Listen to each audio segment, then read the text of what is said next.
We all dream of creating our ultimate masterpiece that'll look like signature Serpents levels, or be as iconic as Bloodbath. But sometimes that's not what this is all about. I believe that we can't really beat Cataclysm without first going through Time Machine. Well, unless you own an actual time machine and teleport yourself to the future where you've already liked the video and subscribed to me, but surely you don't have that. Do you? So, instead of dreaming about the distant future, let's look at what you can build right now. Today, we'll be looking at specific colors and effects used in Overtune by WaffelsturmGD, which proves you don't need months to create a daily worthy level. He built this in just 1 week. It meshes the classic 1.9 style with tuned 2.0 effects and blocks to create a harmonious blend that just feels good and works. And most importantly, the level relies on smart trigger usages and techniques to get effects that don't require the creator to place every single interaction by hand. Ready? Let's dive in! The level starts off nice and chill, with some cube gameplay. This is really nothing crazy, the most basic gameplay you could ever, imagine. But it gets the job done, right? And that's what it's all about. So let's unpack what we are seeing. I'll start with colors. Our background color is a nice, dark saturated blue. And the fact that it's dark is actually multiplied by the choice of the background. You may notice that this has a lot of gray accents, and those gray accents are going to be even darker in the actual level. So how is this combated? Because this level isn't that dark, right? If we just try it, it's actually not dark at all. So how does this happen? Well, a few things. Well, first of all, there's pulses for the background color, but other than that, you'll notice that there is a lot of glow blocks here that actually majorly change how we feel and look at this scene. Like, if we look here, this is still a very dark background, but if we look over here, it's illuminated, it has layers of color, and it feels so much more bright. So let's take a closer look at those glow blocks and ascertain what makes them work with this scene and not overbear it, if that makes sense. So first I'll select this glow block here on the right. As you may notice, there is actually 2 layers to it. There is first this very big one, and this one is on a scale of 10. And then there is a smaller one here that's on a scale of 4. And you may set this up however you'd like. The color is the important part for us. So let's look at what this is on. So this is on color 3. And the big part about this color is that it copies the background color. That means that as a background color changes, this will naturally follow that color, so we have to change less stuff at a time, which is just an awesome practice and I absolutely recommend it. This is set to blending. This means that this color cannot be darker, or rather it cannot darker our scene, it can only make it brighter. If it would darken the scene, it would just not be visible. That's how blending works. And then this is on 0.70 brightness, so it's actually a little bit less than the exact background color on set to blending. And then the same thing, or more or less the same thing, is applied on the other bigger block, and it's actually the exact same thing. Now, those ones on the top and on the bottom do a very similar kind of procedure, except in this case, we're using the background color, copied and blending, but in this case, we are adding 30 hue to it, and I guess subtracting a little bit more of that brightness. But the important part is adding 30 hue, because in color theory, there is adjacent colors to the main color, and whatever your main color is, colors that are 30 hue forwards on the color picker and colors that are 30 hue backwards on the color picker to any given color will look good. At the very least, good with whatever it is that the color you're using is. So here, this is adding 30 hue, and this results in this color being not exactly like this bluish anymore. It instead becomes like kind of more of a violet hue. And then here on the top, instead, what is being done here, what's happening is we instead subtract 30 hue, and this is also just going to look good. So now that we've talked about the background color, let's talk a little bit about the line color, which also is a building block of a level. Well, here the creator did not try to overcomplicate things, because our line color actually just stays the default white for a while. Here you'll notice it stays white all the way until we get to this black orb span part. And here it'll pulse all the way to black, but only for a very short period of time. And you'll find that this is a nice thing to do on an accent when you need to accentuate something that is happening in the music or in your gameplay. And in this case, it actually goes ahead and pulses all sorts of things. Well, obviously, most majorly, it pulses the object color, and it pulses us all the way to 0.10 brightness. But it also actually makes the background slightly brighter. And for the rest of this section, this color actually just stays white. This changes though as we get further down into the level. During this part, we don't see white on the objects anymore. We instead just see a specific color that works well with our current dominant color, so both the background and the details. So, for example here, we may see a pair of green with a violet. Right away afterwards, we see a pair of green with bright pink. Right after that, we'll see blue with bright yellow. And afterwards, maybe some more saturated of a blue with some lime. Here, we'll see bright blue with an orange color.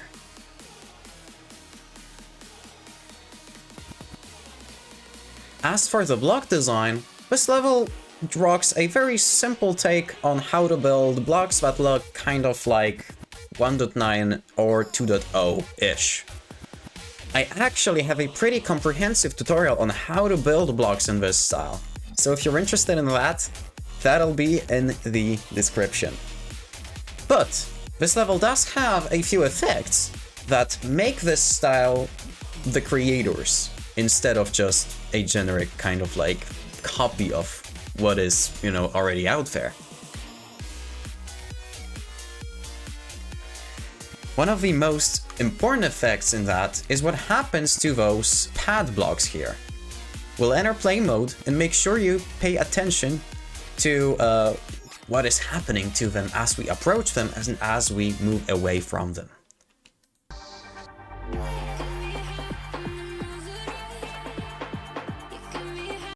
See? When we get close, they become white, they move down slightly, and they get shrunk down slightly. And blocks that are the same except for on top, they move slightly up instead of slightly down. So, let's take a look at how those triggers are set up. So first, we need to set the length. The length is how close your object, or in this case, your cube, has to be to this object for this effect to start taking place. In this case, this is 3 cubes, which translates to 30. So let's set that right here. And then we need to choose the color channel. The color channel is the color that we want to end up with. In this case, we want to end up with white. And there's actually a dedicated color here for this. So that's color 10. And as you can see, that's just literally white. But if we wanted to change what this color is, we'd go ahead into color 10 and make it, for example, red, or whatever else we'd like to do. In this case, I'll stay with white and make sure that color channel is set to my target color, which here is 10.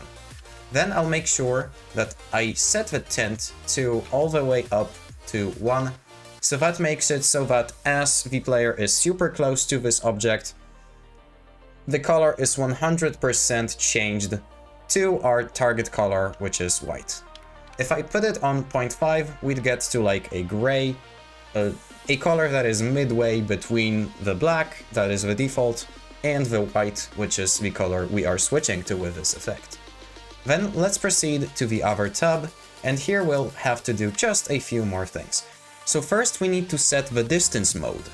You choose this via those various buttons right here. So we'll be going ahead with this one. This means that the effect takes the maximum intensity as we are super close to the object, and takes less and less intensity as we get further away from it, all the way maximally to the length, which is 30.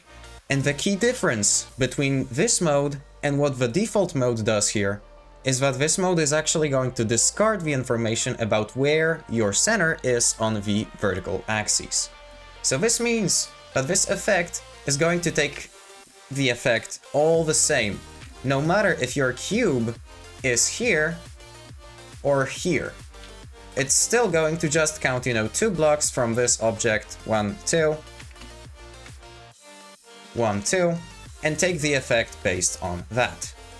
And then we need to make sure that our center group ID, so the object that we want to base this on, is our player 1. We do this by clicking the checkbox here all the way on the top. And then our target group ID is, in my case, 6, and in your case, whatever it is, that's your group.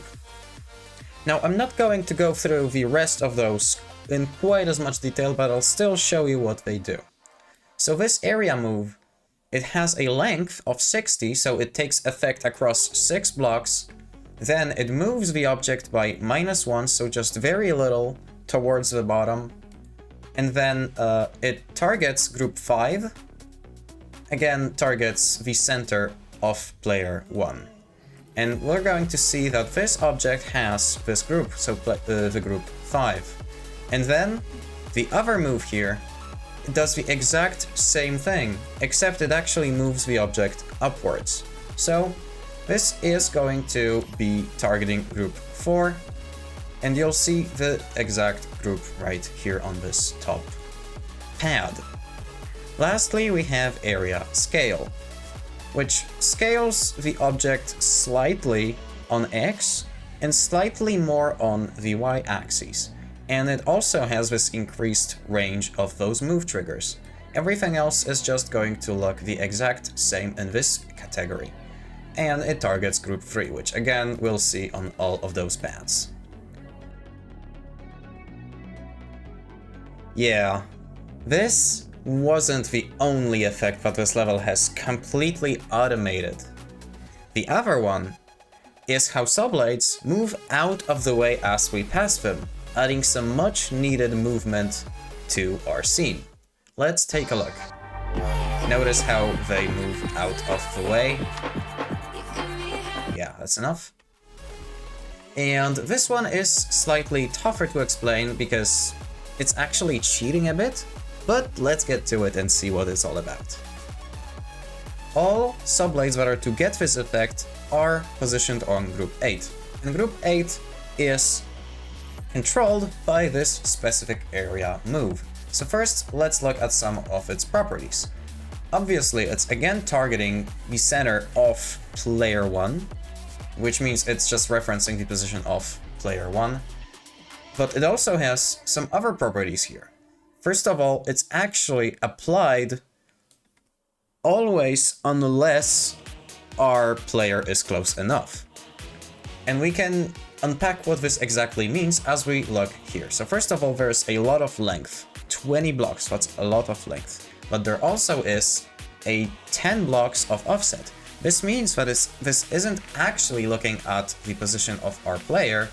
So let's say here, where I died last, this is looking 10 blocks forwards from that position at all times. And this position, this offsetted position, moves alongside our cube, but it is not where our cube is. Now with this knowledge, let's look at some more properties here. So this moves the object 20 blocks towards the top, meaning absolutely and 100% out of our reach, whenever this block is far enough. This means that, again, this is because we are using this mode instead of this mode. And with all of those properties in place in such a way, what happens in the end is that objects fade in before we can notice that they fade in, so they, move down from all the way on the top where they are, and then we get to notice as they move back up. We've already touched upon this before, but the way this level approaches backgrounds is it doesn't mean to actually replace what's in the actual game, the default one, this one. It just means to work with it and, create something slightly more interesting using complementary blocks that don't replace, but slightly offset or, add detail. So with this said, let's take a look at our very first effect, and that's those wave blocks here. This is painfully easy to set up, and that actually looks pretty nice. So all you need to do is you need to find in the build tab those two wave blocks here. You'll need to rotate them as you place them down. Place them, next to one another. Copy and paste that, kind of like this.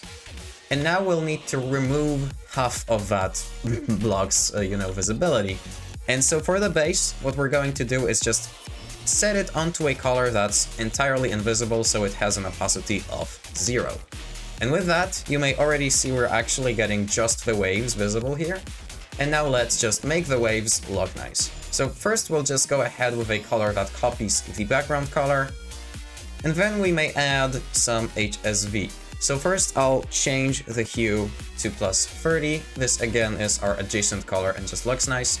I'll enable the brightness checkbox here, and I'll change this to -0.1. You might need to experiment by yourself to see what exactly works with your background, with your brightness and your saturation, because this might differ. Now there is two groups that those blocks are on. First there is group 2, and that's literally just and only this object is visible a little bit less throughout the gameplay. And then the other group is what makes this move, and that's group 63. So we'll see that right here. First, this group applies 0.3 of the player's movement to this object, and then the other thing that's happening to this group is it's just literally slowly, moving upwards and downwards, so it kind of just has some tiny movement that you'd expect from a wave. An important PSA here is that if you'd like this effect to stay for longer than just 18 seconds that this stayed for in this level, I'd really recommend you go ahead and try to create this, not via just, dropping those moves, upwards, downwards. Instead, create a spawn trigger loop. That's going to just work for you throughout the level, and it's not going to stop at any point as your player dies or anything else happens. Another awesome effect to take a look at is those 1.9 shape blocks. So let's look and see that actually they don't even do a whole lot with their color. They're all just on the color that copies the background and makes it blending, and that applies to both the base and the detail color. And all they do is they are on group 51, and group 51 is as simple as just move alongside the player at 0.2 of the strength of their movement for a little bit. There's also this particle effect, which, to my great surprise, it actually doesn't move alongside the player, it's just laid out throughout our entire pathway here. So let's look at, just very briefly, I don't want to exhaust this topic really, but I want to show you how, this is more or less done. So first of all, we choose the gravity checkbox right here. We make sure that there is a number of max particles. We have a lifetime of 1.5 seconds for each particle. We emit 15 particles a second at an angle of -90 from the default one. Speed is just this value. And then there is a little bit of gravity applied.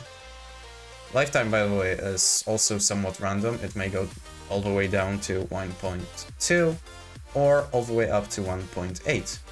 Then in the visual tab, you'll see that the start size is slightly higher than the end size. And I do believe that's actually it here. You know, there's a little bit of randomness applied to those two values, by the way, also. And then in here, you'll see there is a fade in and fade out slightly changed. Those two options are applied. This is grouped. And lastly, for the texture, we are using stars. And that gives us this nice particle effect that makes things kind of like swoosh out towards where we're going. Now I know, homework sounds scary. But hey, if you don't actually try this for yourself, you know, do those steps that I did all the way until something works, you won't actually learn a whole lot. So unless you have a better plan, like actually building your level, if you don't have that, then let me present to you how to get this stuff, you know, in your head. I'll ask you to take all of the objects that are actual gameplay objects of any of your levels, really, put them on a group, and then create a new area trigger that will mimic what this level does in this specific section you're seeing right now. Meaning your blocks will have to kind of descend from a slightly higher position onto their actual position where they're supposed to be in a level, creating this smooth feeling as if everything is moving and into place. If you feel stuck doing this, feel more than welcome to just find the level and go ahead, find this section in it, and just go below the level, right here, and here. This is the exact area move that's going to be your cheat sheet. And that marks the end of this video. Hopefully I was able to teach you something cool that will actually help you. Let me know down in the comments. Please do me a favor, like and subscribe, let's just get this out of the way, whatever. And I'll see you in the next one. Cheers!